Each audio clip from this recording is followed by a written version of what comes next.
जय श्री राम भक्तों। मैं रामचरितमानस कथा का फिर से एक और वीडियो लेकर आपके समक्ष आया हूँ। इसमें प्रभु श्री रामचरित के बारे में आपको बताया जाएगा। जो भी बाबा तुलसीदास जी ने लिखा हुआ है वही कथा आपको बताएंगे। इसमें कोई मिलावट नहीं है और आशा करता हूँ आप सभी लोग ठीक प्रकार से होंगे।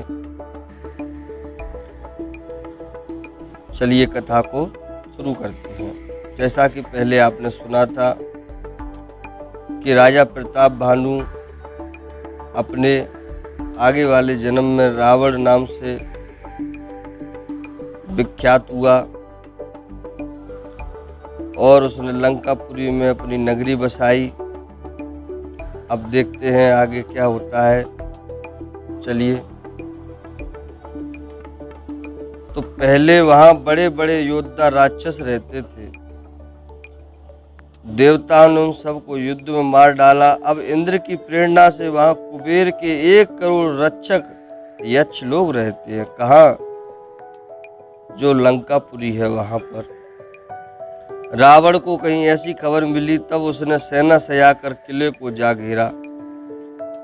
उस बड़े विकट योद्धा और उसकी बड़ी सेना को देखकर यक्ष अपने प्राण लेकर भाग गए। तब रावण ने घूम फिरकर सारा नगर देखा। उसकी स्थान संबंधी चिंता मिट गई और उसे बहुत ही सुख हुआ। उस पुरी को स्वाभाविक ही सुंदर और बाहर वालों के लिए दुर्गम अनुमान करके रावण ने वहां अपनी राजधानी कायम की। योग्यता के अनुसार घरों को बांटकर रावण ने सब राक्षसों को सुखी किया। एक बार वह कुबेर पर चढ़ दौड़ा और उसने पुष्पक विमान को जीतकर ले लिया। फिर उसने जाकर एक बार खिलवाड़ ही में कैलाश पर्वत को उठा लिया और मानो अपनी भुजाओं का बल तोलकर बहुत सुख पाकर वह वहां से चला आया।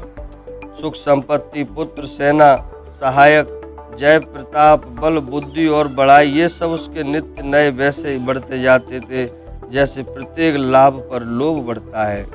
अत्यंत बलवान कुंभकर्ण सा उसका भाई था, जिसके जोड़ का योद्धा जगत में पैदा ही नहीं हुआ। वह मदिरा पीकर 6 महीने सोया करता था। उसके जागते ही तीनों लोकों में तहलका मच जाता था। यदि वह प्रतिदिन भोजन करता, अब तो संपूर्ण विश्व शीघ्र ही चौपट हो जाता। रणधीर ऐसा था जिसका वर्णन नहीं किया जा सकता। लंका में उसके ऐसे असंख्य बलवान वीर थे। मेघनाद रावण का बड़ा लड़का था, जिसका जगत के योद्धाओं में पहला नंबर था। रण में कोई भी उसका सामना नहीं कर सकता था। स्वर्ग में तो उसके भय से नित्य भगदड़ मची रहती थी। इनके अतिरिक्त दुर्मुख, अकंपन, वज्रदंत, धूमकेतु और अतिकाय आदि ऐसे अनेक योद्धा थे जो अकेले ही सारे जगत को जीत सकते थे। सभी राक्षस मनमाना रूप बना सकते थे और आसुरी माया जानते थे। उनके दया धर्म सपने में भी नहीं था। एक बार सभा में बैठे हुए रावण ने अपने अगणित परिवार को देखा। पुत्र, पौत्र, कुटुंबी और सेवक ढेर के ढेर थे। सारी राक्षसों की जातियों को तो गिन ही कौन सकता था। अपनी सेना को देखकर स्वभाव से ही अभिमानी रावण क्रोध और गर्व में सनी हुई वाणी बोला, हे समस्त राक्षसों के दलों, सुनो, देवतागण हमारे शत्रु हैं। वे सामने आकर युद्ध नहीं करते, बलवान शत्रु को देखकर भाग जाते हैं। उनका मरण एक ही उपाय से हो सकता है, मैं समझा कर कहता हूँ। अब उसे सुनो। उनके बल को बढ़ाने वाला ब्राह्मण, भोजन, यज्ञ, हवन और श्राद्ध, इन सब में जाकर तुम बाधा डालो। भूख से दुर्बल और बलहीन होकर देवता सहज ही में आ मिलेंगे। तब उनको मैं मार डालूंगा अथवा भली भांति अपने अधीन करके सर्वथा पराधीन करके छोड़ दूंगा। फिर उसने मेघनाद को बुलवाया और सिका पढ़ाकर उसके बल और देवताओं के प्रति बैर भाव को उत्तेजना दी। फिर कहा, हे पुत्र, जो देवता रण में धीर और बलवान हैं और जिन्हें लड़ने का अभिमान है, उन्हें युद्ध में जीत कर बांध लाना। बेटे ने उठकर पिता की आज्ञा शिरोधार्य किया। इसी तरह उसने सबको आज्ञा दी और आप भी हाथ में गदा लेकर चल दिया। रावण के चलने से पृथ्वी डगमगाने लगी और उसकी गर्जना से देव और मणियों के गर्भ गिरने लगे। रावण को क्रोध सहित आते हुए सुनकर देवताओं ने सुमेरु पर्वत की गुफाएं तकी। भागकर सुमेरु पर्वत की गुफाओं का आश्रय लिया। देवताओं ने दिक्पालों और सुंदर लोकों को रावण ने सूना पाया। वह बार बार भारी सिंह गर्जना करके देवताओं को ललकार ललकार कर गालियां देता था। रण के मध्य में मतवाला होकर वह अपनी जोड़ी का योद्धा खोजता हुआ जगत भर में दौड़ता फिरा, परंतु उसे ऐसा योद्धा कहीं नहीं मिला। सूर्य, चंद्रमा, वायु, वरुण, कुबेर, अग्नि, काल और यम आदि सब अधिकारी, किन्नर, सिद्ध, मनुष्य, देवता और नाग, सभी के पीछे वह हठ पूर्वक पड़ गया। किसी को भी उसने शांति पूर्वक नहीं बैठने दिया। ब्रह्मा जी की सृष्टि में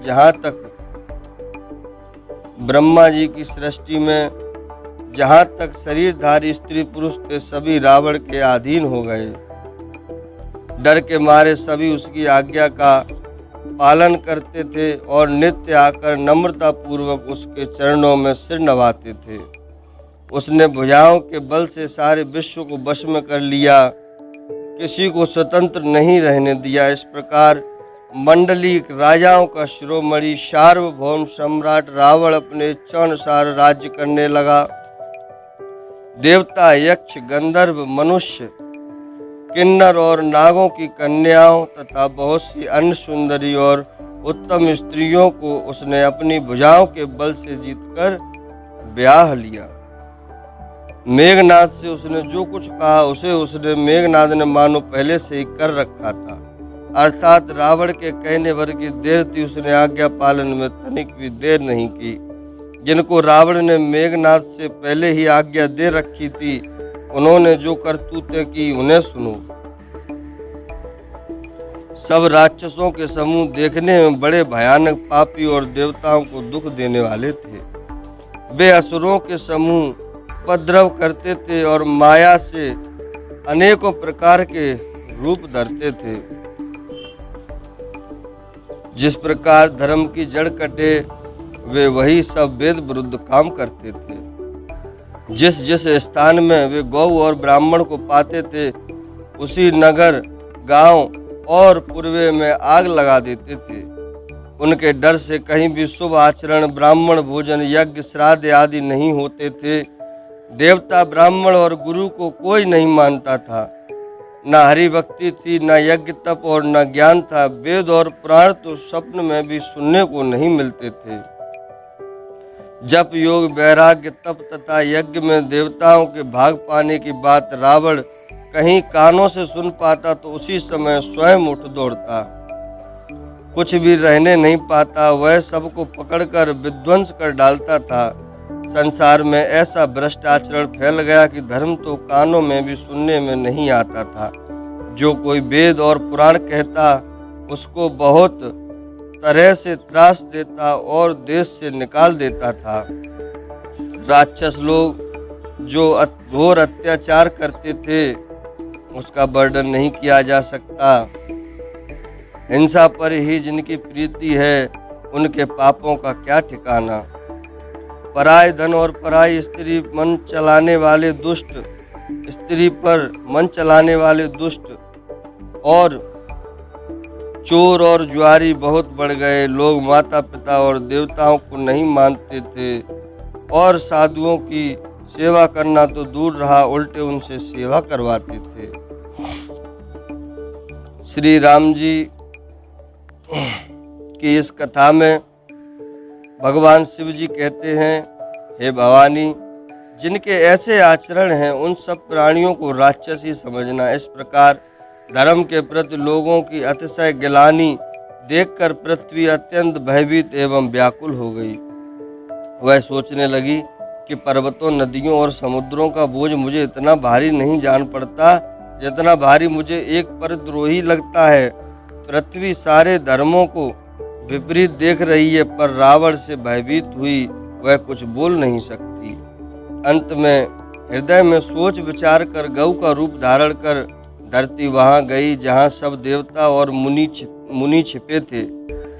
तो पृथ्वी ने रोकर अपना दुख सुनाया, पर किसी ने कुछ भी अच्छा उपाय नहीं बताया, किसी से कुछ भी काम न बना। तब देवता, मुनि और गंधर्व सब मिलकर ब्रह्मलोक यानी कि सत्यलोक को गए। भय और शोक से अत्यंत व्याकुल बेचारी पृथ्वी भी गौ का शरीर धारण किए हुए उनके साथ थी।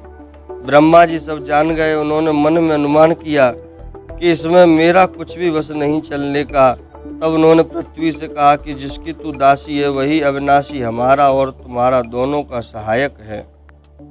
ब्रह्मा जी ने कहा, हे धरती, मन में धीरज धारण करके श्री हरि के चरणों का स्मरण करो। प्रभु अपने दासों की पीड़ा जानते हैं, ये तुम्हारी कठिन विपत्ति का नाश करेंगे।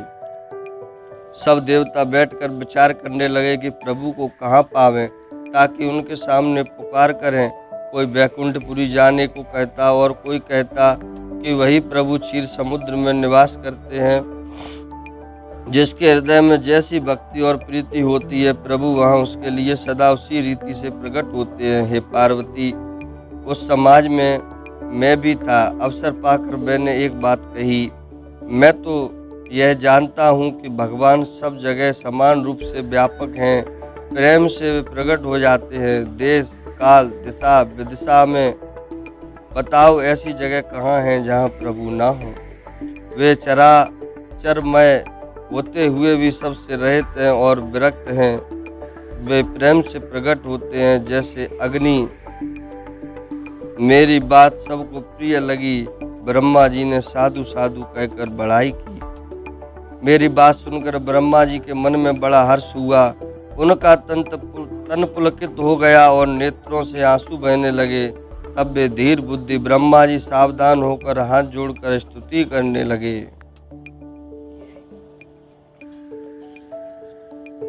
हे देवताओं के स्वामी, सेवकों को सुख देने वाले, शरणागत की रक्षा करने वाले भगवान, आपकी जय हो, जय हो।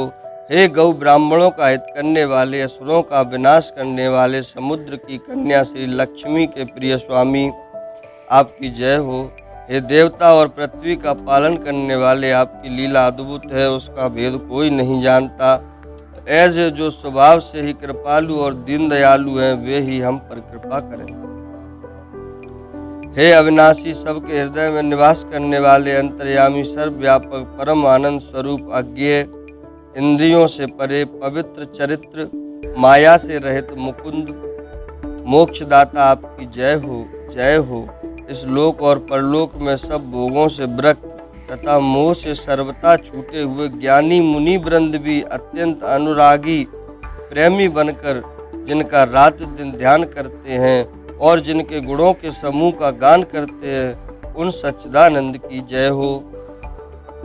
जिन्होंने बिना किसी दूसरे संगी अथवा सहायक के अकेले ही या स्वयं अपने को त्रिगुण रूप यानी कि ब्रह्मा, विष्णु, शिव रूप बनाकर अथवा बिना किसी अपादान कारण के अर्थात स्वयं ही सृष्टि का अभिन्न निमित्तोपादान कारण बनकर 3 प्रकार की सृष्टि उत्पन्न की, वे पापों का नाश करने वाले भगवान हमारी सुध लें।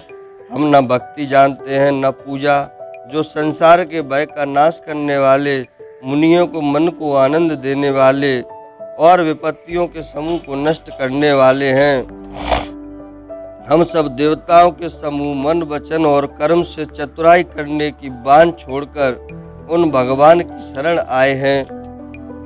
सरस्वती, वेद, शेष जी और संपूर्ण ऋषि कोई भी जिनको नहीं जानते, जिन्हें दीन प्रिय हैं, ऐसा वेद पुकार कर कहते हैं। वे ही भगवान हम पर दया करें। हे संसार रूपी समुद्र के मथने के लिए मंदराचल रूप सब प्रकार से सुंदर गुणों के धाम और सुखों की राशि नाथ, आपके चरण कमलों में मुनि सिद्ध और सारे देवता भय से अत्यंत व्याकुल होकर नमस्कार करते हैं। देवता और पृथ्वी को भयभीत जानकर और उनके स्नेह युक्त वचन सुनकर शोक और संदेह को हरने वाली गंभीर आकाशवाणी हुई। हे मुनि सिद्ध और देवताओं के स्वामियों, डरो मत, तुम्हारे लिए मैं मनुष्य का रूप धारण करूंगा और उदार पवित्र सूर्य वंश में अंशों सहित मनुष्य का अवतार लूंगा। कश्यप और अदिति ने बड़ा भारी तप किया था, मैं पहले ही उनको वर दे चुका हूँ। वे ही दशरथ और कौशल्या के रूप में मनुष्यों के राजा होकर श्री अयोध्यापुरी में प्रकट हुए हैं। उन्हीं के घर जाकर मैं रघुकुल में श्रेष्ठ 4 भाइयों के रूप में अवतार लूंगा। नारद के सब वचन में सत्य करूंगा और अपनी पराशक्ति के सहित अवतार लूंगा। मैं पृथ्वी का सब भार हर लूंगा। हे देववृंद, तुम निर्भय हो जाओ। आकाश में ब्रह्म भगवान की वाणी को कान से सुनकर देवता तुरंत लौट गए, उनका हृदय शीतल हो गया। तब ब्रह्मा जी ने पृथ्वी को समझाया, वह भी निर्भय हुई और उसके जी में भरोसा बढ़ आया। देवताओं को यह सिखाकर कि वानरों का शरीर धर धर कर तुम लोग पृथ्वी पर जाकर भगवान के चरणों की सेवा करो, ब्रह्मा जी अपने लोक को चले गए। सब देवता अपने अपने लोक को गए। पृथ्वी सहित सबके मन को शांति मिली। ब्रह्मा जी ने जो कुछ आज्ञा दी उससे देवता बहुत प्रसन्न हुए और उन्होंने वैसा करने में देर नहीं की। पृथ्वी पर उन्होंने वानर देह धारण की। उनमें अपार बल और प्रताप था। सभी सूरवीर थे। पर्वत वृक्ष और नख ही उनके शस्त्र थे। वे धीर बुद्धि वाले वानर रूप देवता भगवान के आने की राह देखने लगे। वे वानर पर्वतों और जंगलों में जहाँ तहाँ अपनी अपनी सुंदर सेना बनाकर भरपूर छा गए। यह सब सुंदर चरित्र मैंने कहा। अब वह चरित्र सुनो जिसे बीच ही में छोड़ दिया था। अवधपुरी में रघुकुल शिरोमणि दशरथ नाम के राजा हुए, जिनका नाम वेदों में विख्यात है। वे धर्म धुरंधर गुणों के भंडार और ज्ञानी थे। उनके हृदय में सारंग धनुष धारण करने वाले भगवान की भक्ति थी और उनकी बुद्धि भी उन्हीं में लगी रहती थी। उनकी कौशल्या आदि प्रिय रानियां सभी पवित्र आचरण वाली थीं। वे बड़ी विनीत और पति के अनुकूल चलने वाली थीं और श्री हरि के चरण कमलों में उनका दृढ़ प्रेम था।